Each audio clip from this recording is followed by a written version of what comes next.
So Goodreads is owned by Amazon and it interfaces with Kindle, which is also owned by Amazon. So I wanted to show you some Kindle features that you might not be taking advantage of. So if you have Prime through Amazon, so you watch shows through Prime, you get 2-day shipping through Prime, that sort of stuff, they have something called Prime Reading.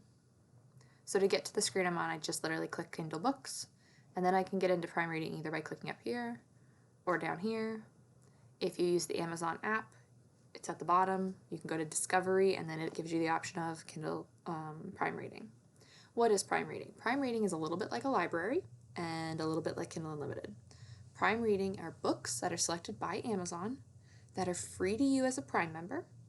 You can borrow them for however long you want. They cost you nothing, and you can have up to 10 at a time. So for example, I borrowed a book in March, like 11 months ago. Still have not read it, still have not returned it, still sitting for free on my Kindle. I'll get around to it, but I have lots of books on my TBR, so that's fine though, because as long as I have my Prime Reading at 10 books or less, it lets me keep it. It costs me nothing because I already pay for Prime. So if you are using Prime Reading, I find most of the books that are part of Prime last for a month or so. So every month, different books become available. I find most of them are also available in Kindle Unlimited. So if you're already paying for Kindle Unlimited, you'll take advantage of that. But if you're not, this is something you can use. In Prime Reading, you can borrow magazines. You can borrow ebooks. You can borrow originals, classics, like you can read Frankenstein, War and Peace, whatever floats your boat. Hey, there's Frankenstein. See, look, guys, I'm telling the truth here. You can also listen to audiobooks, which I think is pretty cool. So for example, if I click on this book, it's Popular Ebooks with Audible Narration. When I click in here, maybe, there we go. I have the option, see this right here, Prime, and you see how it has a little set of headphones? I can read or listen. And you can jump between the two. And so like if you're listening in the Audible app and then you pause and then you open up your Kindle app, it'll be at the right place for you to jump back and forth. I like that option so that when I'm reading, at night in bed I can read, but then if, I'm going to make dinner the next day, I can continue listening to my story. And I think it's really cool that this is included with something you already are paying for and you already have.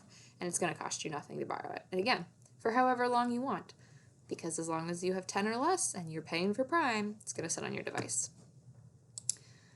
I also really like their ebooks.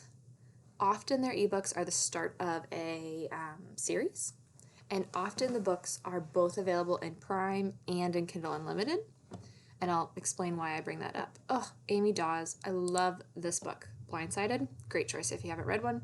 So if you look here, I can read it for free via Prime and just click on Read for Free, and it will go onto my Kindle. So I could borrow this right now and have it for the next 60 days or 6 months, and Amazon isn't going to care. Congrats, by the way, Amy Dawes, 20th this week. It's great. It's like a library, except it's ebooks. It often is available to you for free if you're already paying for Prime, and you get 10, and there's no due dates. So I think that's a really great feature, and if you're already paying for it, you should know that it exists and take advantage. So I did want to mention that what I find is that most of the books that are available through Prime are also Kindle Unlimited. And I mention this on purpose because if you borrow via Kindle Unlimited and a book is available through both Prime and Kindle Unlimited, it will always default to counting as Kindle Unlimited. So if you pay for KU, you can check out 20 Kindle Unlimited books in the US. I know that's not the same in all countries. You cannot also check out 10 books via Prime, because if it's available on both Prime and Kindle Unlimited, it's going to default every time to calling it a Kindle Unlimited book. So what I did is I went through Prime and I picked 10 books that I was interested in reading, and then the next day I bought Kindle Unlimited, and then I borrowed 20 books there. And that's part of why I still have some Prime books that I haven't read in 6 months, but I will get to, because it allowed me to then have 30 and slowly work my way through them and return as I went. So if you have Prime, make sure you're taking advantage of this. If you have KU, you probably already are getting the access to the books, and it doesn't let you add 10 to your available.